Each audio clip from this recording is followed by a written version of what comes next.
Good morning, अस्सलामुअलैकुम, आदाब आदाब आदाब। कहिए जनाब, क्या हाल चाल है? फिट है, एनर्जेटिक है? क्या बात है।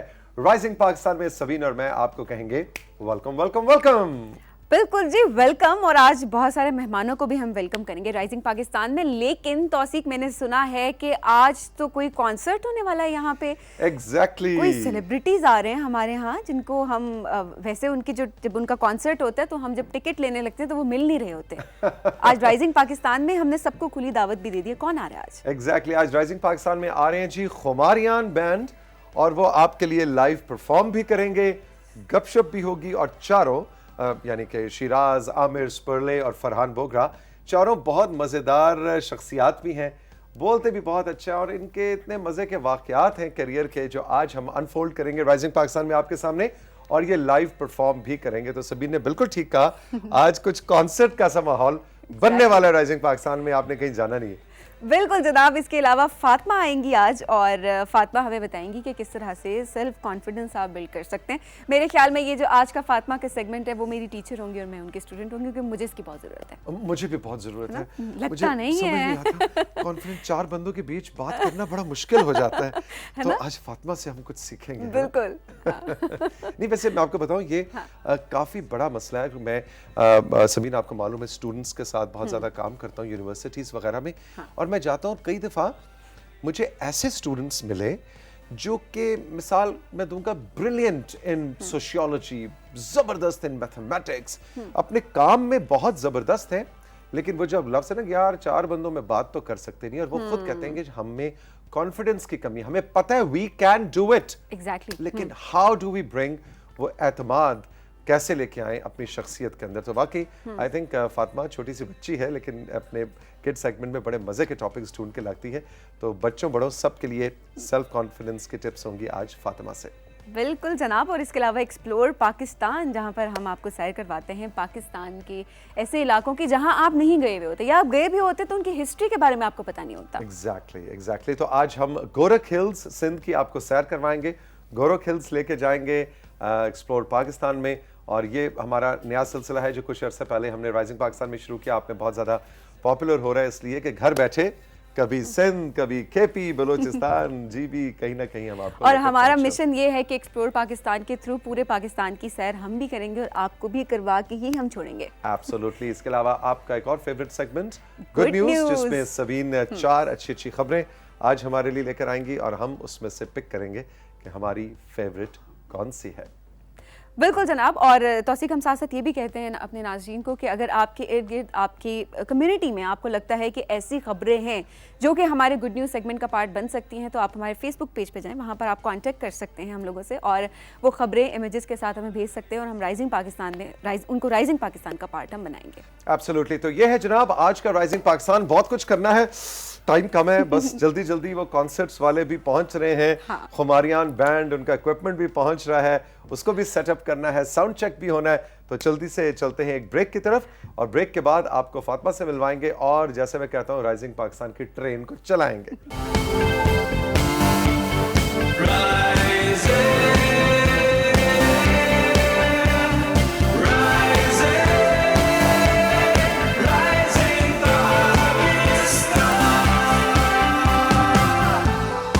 Welcome back to rising Pakistan. Rising Pakistan में खुश आमदीद। अभी जो है हम थोड़े स्टूडेंट बन गए हैं फिलहाल के लिए, क्योंकि हमारी टीचर फातिमा आ गई हैं, और हम बहुत घबरा जाते हैं, बहुत परेशान हो जाते हैं, क्योंकि हमें डांट भी रही होती हैं साथ साथ। अस्सलाम वालेकुम फातिमा। वालेकुम अस्सलाम। कैसे हैं आप दोनों? मैं बिल्कुल ठीक हूँ, आप कैसी हैं? मैं भी ठीक। आज क्या है जी? Self confidence. एग्जैक्टली। आज मैं आप लोगों को बताने जा रही हूँ कि सेल्फ कॉन्फिडेंस क्या है और हमने अपने अंदर सेल्फ कॉन्फिडेंस कैसे डेवलप करना है। बिल्कुल ठीक है, बताइए। तो इसके लिए हमें सबसे पहले समझना होगा कि कॉन्फिडेंस क्या चीज़ है। कॉन्फिडेंस इज़ बेसिकली कि आपको अपने अंदर पूरा ट्रस्ट हो, पूरा फेथ हो, पूरा बिलीफ हो कि हाँ मैं ये कर सकता हूँ, आई कैन डू इट।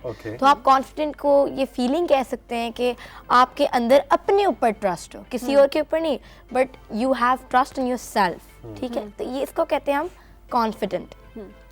अब ये हो गया कॉन्फिडेंट, यानी एतमाद उर्दू में। एग्जैक्टली। अब दूसरा हमारे पास जो क्वेश्चन आता है वो होता है what is a confident person. देखें, एक बंदा कॉन्फिडेंट भी तो होता है ना, तो हमारे पास दूसरा क्वेश्चन ये है कि what is a confident person, कि कॉन्फिडेंट पर्सन कैसा होता है। कभी कभी कॉन्फिडेंट रखना अपने अंदर बहुत मुश्किल हो जाता है, क्योंकि इधर बिकॉज ऑफ पर्सनल एक्सपीरियंसेस या आप लो सेल्फ इस्टीम से सफ़र करते हैं, अक्सर होते हैं ऐसे लोग, तो इसलिए अक्सर कॉन्फिडेंट रखना अपने अंदर या डेवलप करना बहुत मुश्किल हो जाता है। लेकिन कॉन्फिडेंट लोगों की या कॉन्फिडेंट पर्सन की कुछ सी खूबियाँ होती हैं। वो क्या होती हैं कि नंबर 1 वो वही करता है जो उसको सही लगता है, इवन इफ इट्स अनपॉपुलर, क्योंकि उसको अपने ऊपर पूरा ट्रस्ट होता है, उसको अपने ऊपर पूरा एतमाद होता है कि मैं जो भी कर रहा हूँ मैं ठीक कर रहा हूँ, वो अनपॉपुलर हो, दुनिया जो भी कहे, मैं ठीक कर रहा हूँ। ये कॉन्फिडेंट पर्सन की सबसे बड़ी निशानी ये होती है। लेकिन यहाँ पे खतरे की एक थोड़ी सी बाउंड्री लाइन है जिसको हमने क्रॉस नहीं करना, और वो साथियों क्या है, एक आपने लफ्ज सुना होगा, ओवर कॉन्फिडेंस। एग्जैक्टली कि गलत ये नहीं कि जी क्योंकि मैं समझता हूं तो ये ठीक है तो बस मैं तो ये करूंगा, मैंने अपनी लेन से गाड़ी को यूं करके चलाना है, दुनिया जो मर्जी कहे मैं तो इधर से चलाऊंगा, या मैं वन व्हीलिंग करूंगा, मैं बड़ा कॉन्फिडेंस है जी, मैं तो जनाब 14 अगस्त पे मोटरसाइकिल को एक टायर पे उड़ाता के चला जाता हूं, मैं बड़ा कॉन्फिडेंट हूं। नो, यानी गलती में और ओवर कॉन्फिडेंट होने में फर्क है, और कॉन्फिडेंट होने में फर्क है। सो इस चीज की बाउंड्री लाइन को फातिमा हमने जरूर बिल्कुल, और बाउंड्री लाइन ये भी है कि उससे खुद को या किसी दूसरे को नुकसान ना हो। इस चीज का ख्याल रखना भी जरूरी है। नंबर 2, एक जो कॉन्फिडेंट पर्सन होता है, he is willing to take risks, वो रिस्क ले सकता है। अक्सर ऐसे लोग होते हैं वो रिस्क नहीं लेते, नहीं वो वन व्हीलिंग वाला रिस्क नहीं वो वाला रिस्क नहीं, कॉमन रिस्क। ऐसे अक्सर लोग कहते हैं कि यार अगर मैं ये करूंगा फला ये ना हो जाए, वो करूंगा वो ना हो जाए, ये करूंगा, इस तरह नहीं। जो कॉन्फिडेंट पर्सन होता है वो रिस्क ले लेता है, उसको ये टेंशन नहीं होती है अगर मैंने ये कर दिया फिर क्या हो जाए। हाँ एग्जैक्टली। नंबर 3 जो पॉइंट है, आप सारी जिंदगी, बहुत से लोग मैंने देखे उनकी बहुत सी सबीन और फातिमा ड्रीम्स होती हैं, लेकिन वो उन ड्रीम्स को लिव नहीं कर पाते। एग्जैक्टली, बिकॉज़ वो रिस्क लेने के लिए तैयार नहीं होते। अच्छा, वो सारी जिंदगी हम सोचते ही रह गए कि लोग क्या कहेंगे, है ना? एग्जैक्टली। जो नंबर 3 पॉइंट है, जो कॉन्फिडेंट पर्सन की एक खूबी होती है, वो होती है एडमिट्स हिज मिस्टेक्स। वो अपनी गलतियों को मानता है। कॉन्फिडेंट पर्सन अपनी गलतियों को मानता है और बल्कि उनको सही करने की कोशिश करता है। ये कॉन्फिडेंट पर्सन की आई थिंक सबसे बड़ी निशानी होगी कि वो अपनी गलतियों को जो मानता है वो कॉन्फिडेंट होता है। फातिमा हमेशा कहते हैं ना हम कि एक अच्छा इंसान वही होता है कि जो अपनी गलतियों को ऑन करे कि हाँ उसने ये मिस्टेक कर दी, उससे सीख के वो आगे चले। और वैसे भी मिस्टेक से हम सीखते हैं। अगर आपने एक दफा गलती की है तो आपको पता होता है कि अगली दफा मैंने गलती नहीं करनी। और मैंने देखा है कि लोगों के लिए बहुत बड़ा, ये कहना बहुत आसान है जो आप दोनों बात कर रही हैं, लेकिन रियलिटी में आप अगर देखें लोगों को, मैंने देखा है बड़ा मुश्किल होता है उनके लिए इतना बड़ा अना का मसला बन जाता है, ईगो का मसला बन जाता है कि मैं कैसे कहूं कि हाँ मुझसे ये गलती हुई। एक ये मैंने देखा है बहुत बड़ा मसला है लोगों का। और दूसरा एक और बड़ा मसला जो मैं हैरान होता हूँ कई बार, सॉरी कहना। एग्जैक्टली। माफी मांगना इतना मुश्किल होता है लोगों के लिए कि कई बार वो अकेले में एडमिट भी कर रहे होते हैं कि हाँ सबीन ये वाकई मुझसे गलती हुई, तो तुमको कि तौसीक आप बहुत अच्छा महसूस करेंगे अगर आप फातिमा से जाके सॉरी कह दें। वो जो मोमेंट है वहां मेरी अना बीच में आ जाती है कि मैं सॉरी करूं एक 12 साल की बच्ची से, मैं 52 साल का एक इंसान 52 साल थर्ड जनरेशन से सॉरी करूं। ये जो अना है ना, इसको तोड़ना। और आप यकीन करें अगर आप गलती मानना, जैसे सबीन ने कहा, और माफी मांगना, ये 2 ट्रेड्स अपने अंदर ले आए, आपको इतनी मीठी नींद आएगी, आपकी इतनी इज्जत होगी माशरे में।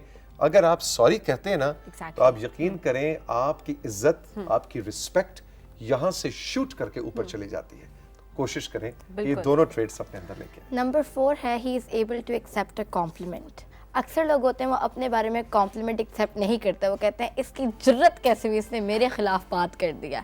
लेकिन आई थिंक जो बंदा कॉन्फिडेंट होता है उसको कोई फर्क नहीं पड़ता कि कोई उसको कॉम्प्लीमेंट दे रहा है या नहीं दे रहा। जो कॉन्फिडेंट लोग होते हैं नेगेटिव या पॉजिटिव कॉम्प्लीमेंट भी एक्सेप्ट नहीं करते। कुछ लोग पॉजिटिव कॉम्प्लीमेंट भी कहते हैं इसने हमारी पर्सनालिटी के खिलाफ की बात की है, तो पॉजिटिव के खिलाफ ना हुआ नहीं, लेकिन फिर भी कुछ लोग मैंने देखे हैं वो पॉजिटिव कॉम्प्लीमेंट को भी कहेंगे यार क्या है हमारी जिंदगी है। एग्जैक्टली। तो वही हमें पता चल गया कि कॉन्फिडेंट क्या है और एक कॉन्फिडेंट पर्सन क्या होता है। अब हमने बात करनी है कि अपने अंदर सेल्फ कॉन्फिडेंस किस तरह डेवलप करना है। बताएं जी। ये तो हो गया कि हमने कॉन्फिडेंट पर्सन पे बात कर ली। अब जिन लोगों में नहीं है उन्होंने सेल्फ कॉन्फिडेंट किस तरह डेवलप करना है। इसलिए जो मेरे पास टिप नंबर 1 है वो ये है कि look at what you already achieved. देखिए आपने अपनी ज़िंदगी में कुछ ना कुछ तो अचीव किया होगा ना, कोई भी छोटी सी चीज़ भी वो आपने अचीव ज़रूर की होगी। तो अगर आप इस तरह की चीज़ों को याद करें या बेशक एक डायरी पे लिख लें तो उससे आपके अंदर कॉन्फिडेंट डेवलप होता है कि हाँ मैंने कुछ किया है, आई हैव अचीव्ड समथिंग, तो मैं कुछ और भी कर सकता हूँ। वो जो सेल्फ पिटी होती है ना कि नहीं मैं तो कुछ नहीं कर सकता, मैंने मुझे कुछ किया ही नहीं है, मेरे अंदर कोई टैलेंट नहीं मुझे अल्लाह ने दिया, मेरे अंदर कोई सलाहियत नहीं है, वो ये बड़ा जबरदस्त पॉइंट है कि वैसे कुछ ना कुछ होता है आपके अंदर। एग्जैक्टली लेकिन तौसीक बहुत लोग होते हैं वो उनका कंफर्ट जोन ही ये होता है कि शायद वो कंफर्ट जोन से निकलना नहीं चाहते और अपने टैलेंट को इस तरह से वो शोकेस नहीं कर पाते। इसी से रिलेटेड मेरे पास टिप नंबर 2 है, वो है look at things you are good at. हर बंदे के अंदर कोई ना कोई टैलेंट या कोई खूबी होती है। ये हो ही नहीं सकता कि किसी में टैलेंट या खूबी ना हो। कोई आर्ट्स में अच्छा है, किसी की स्पीकिंग पावर अच्छी है, कोई कुकिंग में अच्छा है, कोई बेकिंग में अच्छा है। तो हर बंदे के पास कोई ना कोई टैलेंट होता है। तो आपने अपने अंदर से उस टैलेंट को निकालना है, उसको अंदर छुपा के नहीं रखना, क्योंकि जब आपके अंदर से वो टैलेंट निकलेगा तो जाहिर सी बात है आप में कॉन्फिडेंट आएगा, क्योंकि आप कहेंगे कि देखिए मैं इस चीज़ में इतना अच्छा हूँ, तो जाहिर सी बात है आप में सेल्फ कॉन्फिडेंस ऑटोमेटिकली आएगा। लेकिन इसमें भी वही पॉइंट है ओवर कॉन्फिडेंट नहीं। हाँ वो टैलेंट पॉजिटिव होना चाहिए। अगेन वही वन उस व्हीलिंग की टैलेंट मैं को मिसाल हमेशा दूंगा पॉजिटिव मींस के लिए कि इस्तेमाल करना है। वन व्हीलिंग करना भी एक टैलेंट तो है, लेकिन वो एक पॉजिटिव टैलेंट नहीं है ना। और एक और टैलेंट भी होता है, लोग कहते हैं कि भाई मेरे अंदर झूठ बोलने का इतना टैलेंट है कि मैं तो पता ही नहीं लगने देता किसी को कि झूठ मेरा झूठ नहीं पकड़ा जाता। तो कहने को तो ये टैलेंट है, लेकिन ये वो टैलेंट नहीं जिसका फातिमा जिक्र कर रही है, पॉजिटिव टैलेंट, जिससे जैसे सबीर ने कहा था कि आपको या किसी दूसरे को नुकसान ना पहुंचे, उस टैलेंट और उस कॉन्फिडेंस की हम बात कर रहे हैं। नंबर 3 है set some goals. Goal, I think life में गोल्स रखना बहुत ज़रूरी है, क्योंकि अगर आपकी लाइफ का कोई गोल नहीं है ना, आई थिंक फिर आपकी लाइफ का कोई मीनिंग ही नहीं है, फिर लाइफ नहीं है। तो आप डेली बेसिस पे या मंथली बेसिस पे, यहाँ तक कि वीकली बेसिस पे भी आप कुछ से गोल सेट करें, और वो गोल्स इतने बड़े नहीं होने चाहिए। एक छोटे से भी रख सकते हैं कि मैंने इस हफ्ते बेकिंग करनी है या मैंने इस हफ्ते सर्फिंग करनी है, कुछ भी हो सकता है। ये तो नहीं मैं कह रही कि आप अपने गोल्स में लिखें I have to conquer Canada, ये तो मैंने नहीं आप लोगों को लिखने को कहा। और छोटे छोटे गोल्स भी सेट कर सकते हैं, ताकि आप उनको जब अचीव करें तो आप में कॉन्फिडेंस आएगा कि वाह मैंने कुछ अचीव किया इस वीक में या इस मंथ में। तो आपको गोल्स लाजमी रखने चाहिए। आपके क्या मसलन जनरली फातिमा के क्या गोल्स होते हैं? इस मंथ का फातिमा का गोल क्या है? मेरा जो आई थिंक सबसे बड़ा जो मेरी लाइफ का गोल है ना, वो है टू बी सक्सेसफुल। सक्सेसफुल। ये भी किसी दिन हम इस पे बात करेंगे कि सक्सेस क्या होती है ना, क्योंकि मे बी सबीन का सक्सेस की डेफिनेशन फर्क है, मेरी फर्क है, आपकी फर्क है। ये भी है कि सक्सेस क्या है ना। सबीन तुम्हारा क्या गोल है जिंदगी का? बड़े होके क्या बनना है? ये तो बड़ी हो गई है। अच्छा हो गई है। ओह अच्छा ठहरो जरा। इसने मुझे बड़ा कह दिया। भाई हम तीनों क्लास फेलोज हैं फातिमा, क्या हो गया तुम्हें? हम तो एक ही क्लास में मैं आप लोगों की टीचर हूँ, आप ओह स्टूडेंट। सॉरी आप भूल गए, आप भूल गए। हम दोनों क्लास फेलोज हैं। Exactly. क्या गोल है अभी जिंदगी का? अच्छा जिंदगी का गोल मेरा बेसिकली ये है कि सुकून, ऑनेस्टली स्पीकिंग, Peace. बहुत एग्जैक्टली पीस। बहुत सारी चीज़ें आप मटेरियलिस्टिक अप्रोच आपकी होनी भी चाहिए साथ साथ कि आपने ये अचीव करना है, वो मेरे ख्याल में वो साथ साथ चलता रहे, लेकिन at the end of the day आप जब देख रहे होते हैं तो वो सारी चीज़ें आपके पास होती है, सुकून आपके पास नहीं होता। Very nice. तो मैं ऐसी बहुत सारी चीज़ें करना चाहती हूँ अपनी ज़िंदगी में जिनसे मुझे साथ साथ सेटिस्फैक्शन, सुकून मिलता जाए। Nice nice nice good. Point number 4 है टॉक योरसेल्फ अप। ये बहुत ज़रूरी है, क्योंकि अगर आपके माइंड में नेगेटिविटी के कॉम्प्लीमेंट्स और वैसे भी नेगेटिविटी आपके माइंड में चल रही होगी ना, तो आप कभी कॉन्फिडेंस के लेवल तक नहीं पहुंच सकेंगे। क्योंकि अगर आपके माइंड में वो नेगेटिविटी है कि यार मैं नहीं कर सकता, I can't do it, how will I do it, तो आप कभी भी कॉन्फिडेंट हो ही नहीं सकते। तो इसके लिए आप सेल्फ टॉक करना बहुत ज़रूरी है। आप सेल्फ टॉक यानी अपने आप से, मैंने ये नहीं कह रही शीशे में खड़े होकर बात करना शुरू कर दे, मैं ये हूँ, मैं वो हूँ, मैं क्या चीज़ हूँ। नहीं, आप बैठे हुए हैं, बंदा सोचता है तो आप सोचें नहीं मैं कर सकता हूँ। इतने लोग करते हैं तो मुझ में क्या डिफरेंस है, मैं भी तो एक ह्यूमन हूँ, वो भी एक ह्यूमन है, बस थोड़ी सी मेहनत करूँगा तो मैं भी कर लूँगा। इससे भी कॉन्फिडेंस आता है। और आप सोचें कि जब आप वो चीज़ कर लेंगे तो उससे कितना कॉन्फिडेंस डेवलप होगा। इंटरेस्टिंग। कभी ऐसी कोई चीज है जो आप कभी ना कर सकते हो और फिर मेहनत करके की हो? मैथ्स। मैं पहले मैथ्स में इतनी अच्छी नहीं थी, लेकिन फिर मैंने ज़रा थोड़ा सी लगाई प्रैक्टिस और फिर अब मेरा मैथ्स काफ़ी अच्छा है। नाइस। बिल्कुल। अच्छा फातिमा, वैसे बहुत सारे लोग ऐसे भी हैं, क्वेश्चन मैंने इग्नोर किया। नहीं दो। मैं देखे क्वेश्चन का जवाब नहीं दे रही। अच्छा सवाल क्या था? सवाल ये था कि जिंदगी में कभी कोई ऐसा काम किया हो जो कि ना आता हो या कम अच्छा आता हो और फिर कॉन्फिडेंस अपने अंदर डेवलप करके उसको अच्छा किया हो?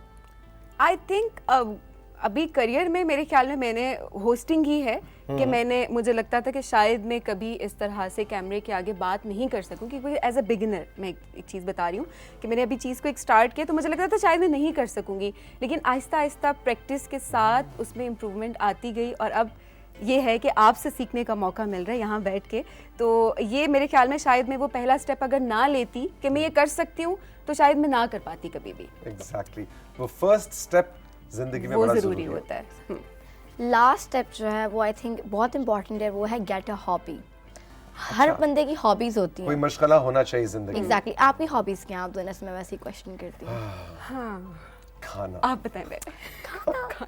खाना पकाना, खाना खाना पकवाना। पकाना तो हॉबी हुई, खाना पकवाना हॉबी नहीं है, खाना I think। पकवाना भी एक हॉबी है कि आप किचन में जाके सबके साथ मिलके अच्छा इसमें ये डालें वो डालें, तो ग्रुप कुकिंग जो है वो मेरी हॉबी है।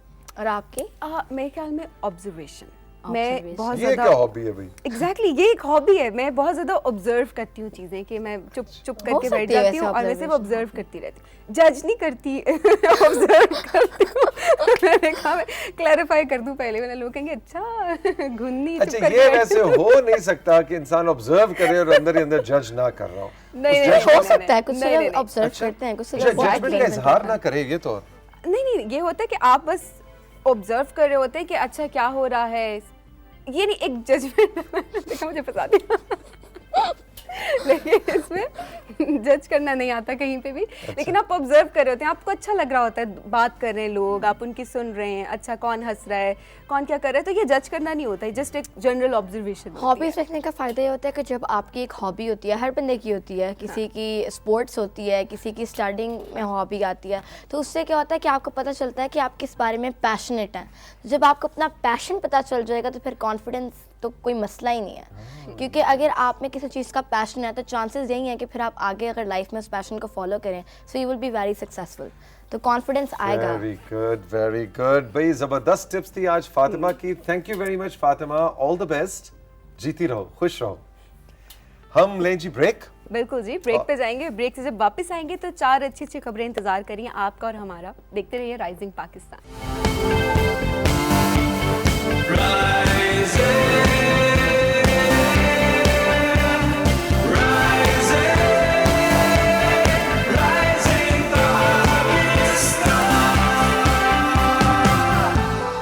लो जी, टाइम हो गया है गुड न्यूज का। राइजिंग पाकिस्तान में 4 अच्छी खबरें हैं सबीन के पास। लेट्स सी क्या है और कहां से है। जी जनाब। तौसीक, पहली खबर तो मैं कहूँगी बहुत अच्छी है। अभी हम फातिमा से एक चीज़ सीख रहे थे कि सेल्फ कॉन्फिडेंस किस तरह से आप बिल्ड करते हैं, खुद एतमादी, कि आप ज़िंदगी में जो भी करें मतलब आप कुछ कर सकते हैं। ऐसा नहीं कि आपके अंदर कुछ कमी है या कोई खामी है, क्योंकि हम सबके अंदर होती हैं, कुछ की ज़ाहिरी होती हैं और कुछ के अंदर होती हैं और उनको खुद पता होता है लेकिन दूसरों को नहीं पता चल सकता होता। तो उसी की मैं एक बेहतरीन मिसाल आपको अभी देने जा रही हूँ, ठीक है। गुड न्यूज़ है ये कोयटा से। 13 साला सैयद रफ़ीउल्लाह की कहानी मैं आपको सुना रही हूँ। मैं स्टोरी इस वजह से इसको कहती हूँ क्योंकि आई थिंक जब भी आप कुछ अचीव करते हैं ज़िंदगी में तो उसके पीछे आपका एक मोटिव होता है, एक आपकी ज़िंदगी का कोई ना कोई कहानी उसके साथ जुड़ी होती है। सैयद रफ़ीउल्लाह की ख़ास बात ये है कि तौसीक ये जो हैं रोल मॉडल हैं हम सब के लिए। पैदाइशी तौर पर ये हाथों से महरूम हैं, मगर उनके अंदर खुद एतमादी थी और उन्होंने ये नहीं देखा कि उनको एक कमी है, तो उन्होंने अपने दाएं पाँव से लिखना शुरू कर दिया। अच्छा, और अभी वो 8वीं जमात में हैं। अपने स्कूल के एग्ज़ाम भी वो खुद देते हैं, पढ़ाई उन्होंने नहीं छोड़ी, अपने सारे काम वो खुद करते हैं। और जब एग्ज़ाम होता है तो फिर बहुत सारे और बच्चे होते हैं वो उस टाइम पे बैठ के काम कर रहे होते हैं, लेकिन रफ़ी उनसे पहले काम करके पेपर दे के चले भी जाते हैं। तो उन्होंने 4 साल की उम्र में पाँव से लिखना शुरू कर दिया था और मेरे ख्याल में और अभी जो है रफ़ी जो है क्रिकेट भी खेलते हैं और सॉकर भी खेल सकते हैं। तो ज़िंदगी की मेरे ख्याल में ऐसी कोई भी रूटीन नहीं है जो उन्होंने एलिमिनेट की हो कि अच्छा ये मैं नहीं कर सकता क्योंकि मेरे हाथ नहीं है। उन्होंने पाँव का इस्तेमाल किया, जो चीज़ उनके पास थी उन्होंने उसको ब्लेसिंग समझा और उसको यूटिलाइज करना शुरू किया। Beautiful story Rafi, we are so proud of you. खुश रहो, जीते रहो। और वाकई सभी ने बिल्कुल ठीक कहा, तुम बहुत से लोगों के लिए रोल मॉडल हो। बज़ाहिर हम समझते हैं कि ज़िंदगी की एक नेमत ख़त्म हो जाने से आप बिल्कुल डिप्रेस हो जाते हैं, डिजेक्टेड हो जाते हैं कि अच्छा अब तो मैं कुछ नहीं कर सकता। हाथ दो हाथ ना होना मेरा ख्याल है कि ज़िंदगी का बहुत बड़ा चैलेंज है, बिल्कुल। लेकिन सैयद रफ़ीउल्लाह ने इन सारे चैलेंजेस को बिल्कुल गलत साबित किया है। शाबाश, गुड लक। तौसीक, अगली खबर है जी खेलों से रिलेटेड। बहुत सारे लोग फुटबॉल, अभी भी क्रिकेट का तो पाकिस्तान में क्रेज़ है ही है, लेकिन फुटबॉल अगर देखा जाए कि जितनी भी यूरोपियन कंट्रीज़ हैं वहाँ पर फुटबॉल का बेसिकली बहुत ज़्यादा रुझान है। सॉकर वो बहुत ज़्यादा खेल रहे होते हैं। लेकिन खुशखबरी ये है कि जो ज़ैदान इकबाल हैं वो एक ब्रिटिश पाकिस्तानी हैं और वो पहले साउथ एशियन नौजवान हैं जिन्होंने मैनचेस्टर यूनाइटेड फुटबॉल क्लब के साथ प्रोफेशनल कॉन्ट्रैक्ट कर लिया है। और बरतानिया की जो कुल आबादी है उसका 7% साउथ एशियन पर मुश्तमिल है, मगर इनमें से सिर्फ 0.25% एशियन नौजवानों को प्रोफेशनल फुटबॉलर होने का एजाज़ हासिल होता है। और अगर देखा जाए तो ज़ैदान को ये एजाज़ जो है वो हासिल हुआ है। पाकिस्तान की मट्टी तो है ही ज़रखेज़, लेकिन साथ में आपको एक और भी गुड न्यूज़ बताती चलूँ जो कि ज़ैदान के लिए बहुत अच्छी है कि ज़ैदान के वालिद का ताल्लुक जो है वो पाकिस्तान से है और वालदा का ताल्लुक इराक से है। अब वो यूके, पाकिस्तान, इराक तीनों मुल्कों के लिए खेल सकते हैं। Beautiful story, Zaidan Iqbal, very good. और कितनी मज़ेदार उसकी जनाब वो पिक्चर्स फुटबॉल खेलते हुए ज़बरदस्त थी। तो अब तो मैनचेस्टर यूनाइटेड को मैं वैसे ज़ाती तौर पे बहुत पसंद करता हूँ, मेरी फेवरेट इंटरनेशनल फुटबॉल क्लब्स में से है, लेकिन अब मुझे मैनचेस्टर यूनाइटेड को फॉलो करने का एक और रीज़न भी मिल गया कि उसमें ज़ैदान इकबाल कैसा परफॉर्म कर रहे हैं ना, उसने कुछ काम अच्छा किया कि नहीं किया। तो अब सारे पाकिस्तानी देखना फॉलो करेंगे। एग्जैक्टली। लेकिन पाकिस्तान के अंदर आपने बिल्कुल ठीक कहा कि अब फुटबॉल खेले जाने की हद तक तो शायद वो फैसिलिटीज़ भी नहीं है और प्राइवेट लेवल पे, छोटे लेवल पे फुटबॉल क्लब्स हैं, नेशनल लेवल पे ऑब्वियसली हमारी टीम है लेकिन वो शायद इतनी अच्छी नहीं है। लेकिन आप एक चीज़ ये नोट करें कि फुटबॉल क्योंकि सस्ती तरीन गेम्स में से है, इसके लिए बहुत बड़ा इंफ्रास्ट्रक्चर नहीं चाहिए होता। कोई विकेट नहीं चाहिए, बॉल, बैट, ग्लव्स, यूनिफॉर्म चाहिए होता है, लेकिन बहुत ज़्यादा। तो ऐसे में जब हम लियारी का जिक्र सुनते हैं, कराची का इलाका लियारी, और वहाँ पे जो फुटबॉल खेली जाती है और वहाँ के जो बच्चे हैं और वहाँ के जो फुटबॉल प्लेयर्स हैं और वहाँ पे जो पैशन है, जब इंटरनेशनल फुटबॉल का वर्ल्ड कप हो रहा होता है या इवन लिवरपूल और मैनचेस्टर यूनाइटेड में मिसाल देता हूँ का मैच हो रहा है, लियारी के अंदर जैसे हम PSL में बड़ी स्क्रीनें लगा के बैठ के मैच देखते हैं ना, लियारी के अंदर बड़ी स्क्रीन के ऊपर पूरे खानदान, फैमिलीज, बच्चे बैठ के मैच देख रहे हैं। बेसिकली जो क्रिकेट का समा हम यहाँ पे देख रहे होते हैं इस्लामाबाद में और बाकी शहरों में, वो वहाँ पर देखने को मिलता है। क्रिकेट का भी देखने को मिलता है, ये नहीं कि लियारी के बच्चे जो क्रिकेट के शौकीन नहीं, लेकिन फुटबॉल उनके दिल के बहुत ज्यादा करीब है, क्योंकि एक फुटबॉल होता है और ग्राउंड होता है और गेम ऑन, ठीक है ना? तो वो खर्चा भी बहुत ज्यादा नहीं होता। लेकिन और वो जो तस्वीरें आप कभी देखें, वो वीडियोस आप देखें कभी ऑनलाइन जाके, सो बड़ा मजा आता है। एनीवे, फुटबॉल की बात हो रही थी, ज़ैदान इकबाल से कहानी शुरू हुई और लियारी तक पहुंच गई। जी अच्छा जी, अगली खबर बहुत अच्छी है। अच्छी इन द सेंस कि हम अब क्लाइमेट पे बात कर रहे होते हैं, हमेशा हम एनवायरनमेंट को सेव करने की बात कर रहे होते हैं। वहाँ पर अभी हम देखा जाए तो दो मेजर क्राइसिस हैं, एक चैलेंज है, क्राइसिस में चैलेंज है हमारे लिए कि एक तो बेसिकली कोरोना है, कोरोना की वबा, और दूसरा ये है कि इन्वायरमेंट। इन दोनों को हमने साथ साथ लेके चलना है कि किस तरह से एक से दूसरा इफेक्ट ना हो। कोविड में SOPs सब फॉलो करते हैं और उसमें यह है कि मास्क जो हम यूज़ कर रहे होते हैं, ग्लव्स जो हम यूज़ कर रहे होते हैं, वो हमेशा हम यूज़ करके फेंक देते हैं। बहुत ज़्यादा इससे इन्वायरमेंट को नुकसान पहुंचा है। लेकिन तौसीक, अब एक फ़र्म है, अटलांटा से ताल्लुक़ रखने वाली एक फ़र्म है, उन्होंने इस्तेमाल शुदा मास्क और ग्लव्स ज़मीन पर उन्होंने देखा कि बहुत ज़्यादा इस ट्रैश जो है उससे हो जाता है। तो इस कंपनी ने 100% प्लांट बेस्ड मटेरियल जो कि बायोडिग्रेडेबल है, इससे मास्क बनाया है। ना सिर्फ मास्क बल्कि इसकी पैकिंग, जिस इन्वेलप में मास्क रखा जाता है, उसकी एयर लूप्स, इसका मुंह, नाक ढकने वाली सारा जो ओवरऑल जो उसकी पैकेजिंग है वो बायोडिग्रेडेबल मटेरियल से बनी हुई है। और कंपनी की तरफ से एक ऑफ़र भी है, वो ऑफ़र बहुत अच्छी है, जिसकी वजह से मुझे लगता है सब भागते भागते जाएंगे और अपने मास्क उनको जमा करवाएंगे। मुफ्त दे रहे हैं वो? मुफ्त नहीं दे रहे। अच्छा। कंपनी की तरफ से ऑफ़र ये है कि इस जो वन टाइम यूज़ मास्क है, इसको इस्तेमाल करें और फेंकने के बजाय इसी लिफाफे में पैक करके कंपनी को वापस कर दें, और कंपनी इसको रिसाइकल कर सकती है, जिस पर लोगों को क्रेडिट भी दिया जाता है। तो अब जो आपका मास्क है वो आप वेस्ट ना करें, बल्कि वो मास्क जो है वो आप ट्रैश में इजाफा करने के बजाय 90 दिन के अंदर आप वापस करें, रिसाइकल होगा और आपको क्रेडिट भी मिलेगा। भाई ज़बरदस्त। और वैसे तो मेरी दुआ है कि ये कोविड जल्दी जल्दी खत्म हो, Exactly. दुनिया अपने नॉर्मल रूटीन में वापस आए। लेकिन मास्क और हैंड वॉश और ये मेरा ख्याल है हमारे लाइफस्टाइल का हिस्सा भी बन गए हैं, ठीक है ना। हाथ धोने की मैं देखता हूँ कि लोगों को वाकई में आदत हो गई है। जो पहले हम हमेशा खाते थे कि हाँ जी खाना खाने से पहले बच्चों हाथ जरूर, टॉयलेट यूज करने के बाद हाथ जरूर साफ करें, हाथ जरूर साबुन से धोएं, 20 सेकंड्स तक धोएं।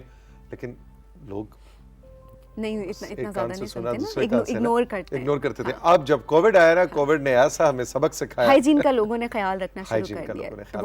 वो दो फायदे हो रहे हैं, आप कोविड से भी बच रहे हैं, दूसरा आप अपनी हेल्थ का वैसे भी ख्याल रख रहे हैं। एग्जैक्टली जनरली लोगों को पता लगा कि दुनिया की सबसे बड़ी रियलिटी है और वो है सेहत। वो जो हम कहते थे ना, जान है तो जहान है, वो सिर्फ कह देते थे, लेकिन अब पता लगा है कि आपकी क्या ट्रैवलिंग, क्या आपके घर, क्या आपकी गाड़ियां, क्या आपके कपड़े, ये सब चीजें इमैटेरियल हैं। सबसे इंपॉर्टेंट चीज जो है वो आपकी सेहत है। और लोगों ने एक्चुअली सेहत के बारे में जानना, आप क्या खा रहे हैं, आप क्या पी रहे हैं, आप कौन सी हवा, किस तरह की फजा में सांस ले रहे हैं, इन सब चीज़ों के बारे में लोगों ने पढ़ना, सुनना, बात करनी शुरू की। जनरली हेल्थ के ख्याल रखना शुरू कर दिया ना, इम्यूनिटी किससे बूस्ट हो सकती है, क्या चीज़ें नुकसानदेह हैं, इम्यूनिटी को वीक कर सकते हैं, ताकि कोविड से उनको जो है वो बच सकें। अच्छा जी, अगली खबर बहुत अच्छी है, चौथी खबर बहुत ज़बरदस्त है उन लोगों के लिए जो बेसिकली बिजनेस करते हैं फूड का, और फूड को प्रिजर्व करने में उनको बहुत ज़्यादा मुश्किल हो रही होती है, क्योंकि डेफिनेटली खाना जब एक जगह से दूसरी जगह जाता है, लॉन्ग ट्रेवल है, और स्पेशली जब गर्मियाँ आए तो खाना गर्मी से ख़राब हो जाता है, तो इसकी बहुत टेंशन होती है। तो वो कूलिंग, उसको किस तरह से हम कूल किस तरह से हम रख सकते हैं। काम ठीक रहता है, लेकिन गर्मियों का बहुत ज़्यादा प्रॉब्लम होता है। अच्छा जी, अब यूनिवर्सिटी ऑफ कैलिफोर्निया के रिसर्चर्स ने एक नई किस्म की कूलिंग ट्यूब जो है वो बनाई है, जो मेल्ट नहीं होती। अच्छा। एंटी माइक्रोबियल है और क्रॉस कंटामिनेशन से खाने को महफूज रखती है। ये बर्फ जब पिघलती है तो दोबारा इस्तेमाल नहीं हो सकती, मगर ये कूलिंग ट्यूब्स रीयूजेबल हैं। इन कूलिंग ट्यूब्स में 90% पानी होता है और ये गैलेटिन की तरह सॉफ्ट होती हैं। इन कूलिंग ट्यूब्स को 13 घंटे मुसलसल इस्तेमाल किया जा सकता है और फिर इनको धोकर दोबारा इस्तेमाल के लिए फ्रीज़र में फ्रीज़ भी किया जा सकता है। या ice cubes jelly like jelly like ice cubes ये होती हैं। मुकम्मल तौर पर ये इको फ्रेंडली हैं और इनमें प्लास्टिक का कोई भी रद्द अमल नहीं है। Absolutely, very nice. और इसके अंदर खाने के हवाले से जो आपने बात की थी कि इन आइस क्यूब्स में खाना रख के लॉन्ग ट्रेवल्स किया जा सकता है और भेजा जा सकता है। Exactly, very nice, very interesting. तो अच्छी खबरें थी जनाब। जरा ब्रेक लेते हैं, है ना। बिल्कुल। ब्रेक के बाद आपको पाकिस्तान की हमने सैर करानी है और कहाँ लेके जाना है ये हम आपको ब्रेक के बाद बताएंगे। लेकिन इतना मैं आपको बताना चाहूँगा कि सुबह सिंध का जब भी हम नाम लेते हैं तो फौरी तौर पे सिंध और पहाड़ और हाई एल्टीट्यूड, ये दोनों चीजें मैच नहीं करती है ना। हम पहाड़ का लफ्ज़ इस्तेमाल करते हैं तो फौरन हमारे ज़हन में मरी, इस्लामाबाद, गिलगित बल्तिस्तान, इस्लामाबाद, स्वात, चित्राल, स्कर्दू, ये एरियाज आते हैं। और जो ही हम सहरा की बात करते हैं या रेतले इलाकों की बात करते हैं तो फौरन हमारे ज़हन में सिंध आता है। ऐसा ही है ना। लेकिन सिंध, पहाड़, ये कुछ कहानी क्या है ये हम आपको ब्रेक के बाद बताएंगे।